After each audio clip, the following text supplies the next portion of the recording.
Welcome back to Test Flight. This week we look at the Messerschmitt Me-262. It could have been great. So, welcome to the runway.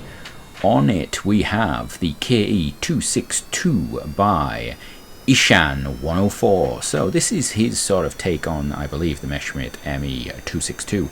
This was pretty much the first sort of production jet-powered, world's first operational jet-powered fighter aircraft, or aircraft as such. It was built, of course, by the Germans during the Second World War. Shouldn't do an accent, it's exceedingly racist and rude, I'm sure. And yeah, it was an interesting design because, as you can see, unlike a lot of jet aircraft in the fighters nowadays, or actually in the near time with that, it had the jet sort of slung underneath its wings, a bit like a modern jet plane, like a modern jetliner. This is a lovely little craft, though. Look at that. It's a bit of tail movement, bit of roll. Yeah, it's good. So I like. Yeah, this is nice and nimble. Let's see, can we turn it around? Yeah. Can we do a loop-a-loop? You know, this is a very nice sort of representation. I think maybe the nose with Keibler limitations is a problem, and the engine pods were maybe a bit more curvy on the Me-262, but it's definitely got the concept there. It's got the high tail plane. It's got the sort of sticky pointy out wings, the pods on the side. Yeah, I like it. So. Yeah, now it is important to remember that the Germans were not the ones that basically came up with the idea of the jet engine. I'm going to start talking about that now, actually. So, originally, Frank Whittle, a British man from the UK, he basically proposed to the Royal Air Force the idea of the jet engine and proposed its use, and so they went away to actually have a look and see, well, is this a viable idea? And they went to the only other man at the time that you see me put the gear down there and then realise I pressed the wrong button. They went to the only other man that they thought could actually do anything or agree with them, and he basically turned around and said that he didn't feel that it was accurate and the data wasn't sort of significant. You wouldn't get significant power for the size of the engine and blah blah blah blah. Now, interestingly, that meant that the British decided, or the Royal Air Force decided that they wouldn't consider it to be a secret project or anything like that because they didn't see a future use for it. Jet engines, no future use. And so they basically said, no, we're not interested, and it wasn't categorized as secret. So Frank Whittle patented it in about 1930. Obviously, I don't believe the Germans paid any sort of patent agreement towards it, but yeah, interesting to think that jet engines or jets were basically proposed so much further before you even imagined. So we could have had a Second World War that was jet powered, as it was. The most famous planes I think of were the ones with the propellers. So there we go. That's the KE-262. Really nice, and you just saw there jumping around all over the place. It's a lovely little craft. You can jump around. It's nice and so secure. Lands, takes off from anywhere. Brilliant. Let's move on to another one. So now on the runway we have the Kybler 26 by Whoop Whoop Pull Up. I think it's a brilliant idea, Whoop Whoop Pull Up. Again, really nice shape. You see it's got a fattish body. This is actually probably over exaggerating the Me-262, but it's much more curvy. I think the pods could do again with being a bit more curvy. Oh. That's slow takeoff speed, and put the SAS on. It's got a bit of a swiggle on it. So, yeah, it seems a little bit slower. Obviously, remember, this would be the Me-262 had, first generation jet engines, so it was not the fast Mach 2 craft that we think of jet craft being nowadays. It was different. It was still sort of learning its craft, its trade. And interestingly, there were a lot of what seems to have been a lot of debate in the German Air Force as to what its purpose was. So it's got two nicknames. It's got the Schwalbe. I actually did learn German, and which is Swallow, and that was the fighter version of it. And there was also the Stormvogel, or the Stormbird, which was the sort of fighter bomber version. There was a lot of call or proposals for a range of different uses for it. However, nobody really knew what was the best thing to do with this thing. And yeah, that's unfortunately one of the big problems that occurred with the craft, particularly because it was new. So how's this flying? Well, it's slower and stiffer than the KE-262. It has a tendency to go up. I suppose you could fix that with a trim. Has it got? Are these set down to be normal? It actually has the flaps down already to landing. Yeah, I like some of the aspects of the shape, because it has got that sort of oddish shape that the ME-262 had. If you get a look at them, it's sort of like they weren't quite sure what they were doing when they were designing it, and this sort of feels the same. You've got, you know, the limits of the curvable parts combined with what essentially is sort of over exaggeration, but it's not bad. It'd be interesting to see how it glides. Does it glide? Does it glide? That's the question. Or do you need to do powered landing for this? I mean, to be honest with you, it's going very slow. It is a very slow craft. I think I'm not entirely sure why, because it's got the same. Come on, pull up, pull up, pull up, pull up. Oh, there we go. I'd say, yeah. Oh. Didn't need that. Don't need the wings. Wings are overrated. Just yeah, we go. So yeah, so that's the Keibler 26 by Whoop Whoop Pull Up. I love his name. I've got to say, Whoop Whoop Pull Up. Love the name. Right. Let's move on. We'll just leave that there. Yeah, we'll just leave it there. So on to the next one. Right, here we are with the next Messerschmitt Me-262, which is called the Messerschmitt Me-262 by Tangent. This is, I'm going to take off from the cockpit because it's a little more different. Can we just jump? Can we go up? I want to go up. Are we going up? Is that? I don't feel as though we're going up. Are we up? Yeah, we're up. Right. I'll show you why I'm doing this in a minute. So yeah, again, it's a very similar looking craft. This has got a nice little sort of corn rod thing in the center of the nose there. Very nice. What has happened here is, and I think this is important, if you look at the side pods, these side pods are actually the best I've seen so far. They're not just a pod, they've actually got a sort of a shape to them. And the ME-262 actually did have this. It had this interesting sort of shape where they weren't just long tubes, they had some taper to them, and they sort of merged with the wing, sort of an early attempt at aerodynamics. Again, nice wings position, raised tail fin, and all that sort of stuff. So let's see, how good is this? Can you do this? Now, yeah, it's quite good. It's quite a maneuverable little craft there.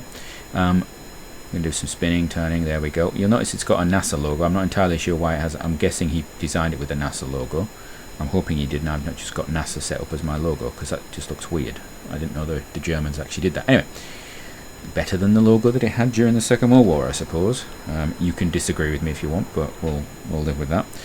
Yeah, it's a nice little craft. I think it looks the best so far in my mind, just because of the side pods and the nose.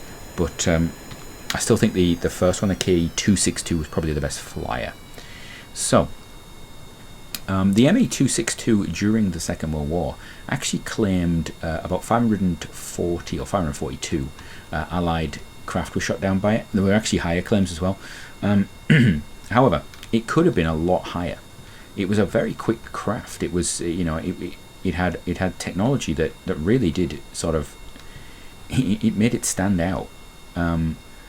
Mainly the things that stopped it were those things associated with war, though. There was a lack of resources. So one of the big problems was fuel and armament. It was very easy for German manufacturers, particularly towards the end of the war, to oh, there we go, land down quickly and go along. Really good craft, actually. It was very easy for them to build the sort of less technologically advanced aircraft, and so that's what they did. They built more of the less technologically advanced ones, even though probably the ME-262 may have actually been the best they had. Even so, war is hard, and they had to make a decision. So as we pull it in for our landing, stopping the brakes, obviously, let's move on to another one. Right, so this is the Me-262, the Schwalbe, or the Swallow, and this is by Andy441. What will I say first away about this? Well, straight off, it has that sort of refined side pod design, which I quite like. The sort of wings and everything really nicely done. There's lots of bits in there though, so it's a bit of Z fighting going on. However, the nose, it looks like somebody's put a piece of cheese wire through it, so I'm not entirely sure on that as a craft. Whoa-hee! Okay, yeah, that's interesting. It has a bit of a kick to it. It likes that, yeah. Can it actually, let's just turn it right over. Let's just see. Let's get the gear in. Oh, good. And then we'll just do that. Turn like that. Let's do a strafing run on the Kerbal Space Center. Yeah. So one of the things it would do, it actually would be this. It'd be strafing runs. It'd be dive bombing. That sort of stuff. This is a really nice craft, actually. Really maneuverable. I'm not sure yet. It can turn tight, but yeah, it can turn tight, but actually it's a speed to turn. It's change of angle and everything is a little bit. So oh no, we're not going to fit under there, are we? We're a bit too wide for that. So yeah, this is it's a nice craft. It's a nice little flyer. Do that. I'm now facing sideways. That's not a good way to fly. Yeah. So one of the big things what the Allies found with this craft when they were fighting against it was very simple. This is, by the way, this is a really nice craft to fly. I would definitely recommend it. So that is the Me-262 by Andy441. Links down below as always. The Allies, when they were, one of the problems they found was actually defeating the Me-262 was it was probably easier to do it when it was on the ground, because you know what, you weren't going to often beat it in the air, or you could, but it was a toughie. It was a tough craft to actually defeat. Let's see if this thing can land. It's got its wheels basically in its. I'm not sure that's where they were on the actual real craft. I think they were actually just on the gap between inboard and outboard. I think maybe those engines are a bit too far out, actually, if I'm being really picky. Yeah, I think maybe these pods are possibly too far out. I'd have to look at design plans, but I'm not sure the wheels were underneath them like that. They might have been. I mean, I might be wrong. I always got the feeling that they were further inboard, but they weren't part of the body, so it would probably be logical for them to be in there, but it does take some of the sort of flow point up. Anyway, so that is a really lovely craft. It probably rivals the first one we had. So, maybe we should move on to another one. Welcome to our penultimate Me-262. This is, whoa, loud, the Me-262 by ShadowYeeter. This is an interesting one because what we've actually got, try to take off at some point would be a good idea. What we've actually got is, if you look at the pods, they're actually clipping into the wing, which gives it sort of more of a feel, because the actual pods on the Me-262, although the main body of them would be lower down, they would actually join with the wing. If you can see, you're actually on a tiny device, you won't be able to see my little pointer, but you'd actually have it joined, so it's getting towards what I was talking about, but not quite. So this thing is really fast. That's one thing I can say about it. It's really fast. It's very similar scale and size to some of the previous ones we've looked at, but I feel as though, yeah, it has a lot of engines hidden away inside it. Yeah, it's got a lot of engine power inside it. You can actually see on the left hand side there, I did not realize how many engines. So I don't even want to count that. 1, 2, 3, 4. There's many engines, many engines. This is our penultimate craft. It is okay. I just think it's maybe overpowered. But then again, I suppose first jet engine, spooling time of the engines and so forth, it wouldn't have been the greatest, shall we say. This is. Yeah, this is it's an interesting. Ooh, pull up. Interesting craft to fly. I don't know if I like this one, and I don't actually have any reason to dislike it. That's the interesting thing about it.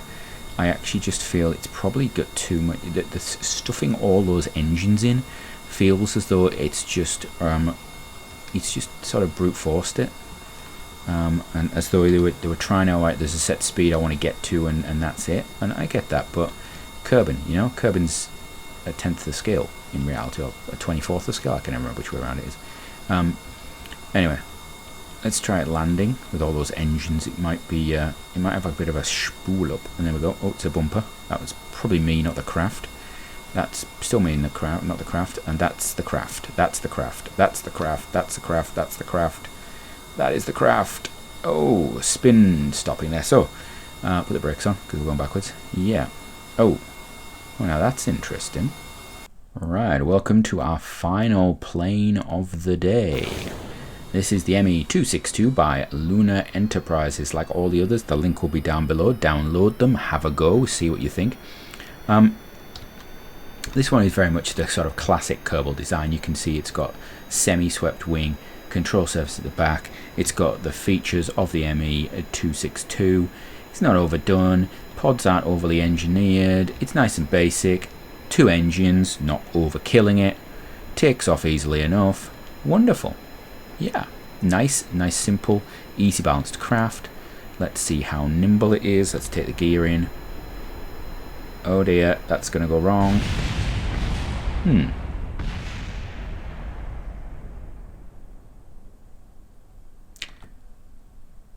Let's try that one again. So, as I was saying before, that obviously little technical glitch that we just experienced wasn't bad piloting or anything. I don't know what you're talking about. Yeah, this is a very nice craft. It's quite nimble, as you'd expect if it was a fighter. It's got a little bit of, let's put the SAS on just to make it a bit more easy for myself. It's got a bit of a twitchy nature. You can actually fly it without SAS, as I just showed, without realizing. It's decent speed, 2 engines, love it. Now the Me-262, although it sort of almost died out at the end of the Second World War, as you'd imagine, of a plane of a losing faction, it did have an impact. In actual fact, some Me-262s actually lived on, I think, flying for the Czechoslovakian Air Force up until the 1950s. It was heavily used to, or a big sort of design influence on things like the Sukhoi Su-9, the was there a Japanese one or something like the Nakajimi Kika or something like that. But more importantly, it was actually those people that, you know, the Americans, the British, the Russians, primarily the Americans and the Russians, who actually captured these. They captured them and they used them as a source, like they did with the rockets, with the V2, used them as a source of basically an engineering start point. And so they actually went on to be the influence of the designs of things like the F-86 Sabre, the MiG-15, the Boeing B-47 Stratojet. All these things sort of can see their origin in the Me-262. Nowadays you will find people that will actually fly replicas of these, but they will not obviously use the German engines. You can't get those anymore. They'll just use a General Electric J85. But anyway, back to this craft. This actually is a nice craft. I quite like this. I think probably this craft, the KE-262 by Ishan 104 was good, and I think the Me-262 by Andy 441. I think those would be my 3 to give a go for. Probably the Andy 441 craft was the one that I would prefer if I have to. But again, any of these 3 are really good. The others, this is the interesting, none of them are massively flawed. It's not like there's one of them that I would say, oh, don't try that. They're all worth a go. So give it a go. If you are thinking of building an aircraft and looking at the tech level for this, you're looking at small jet engines. So if you're doing a career mode type thing in Kerbal and you just want a plane that looks, you know, okay and is balanced and can do some missions for you, give these a go, because actually, in reality, this is some nice sort of tech. Oh, and we'll end it there. With any landing you can walk away from is fine. So from me, I hope you had a great one. From our pilot, who's going to obviously have to go to hospital now, have a great one, and we will see you next time.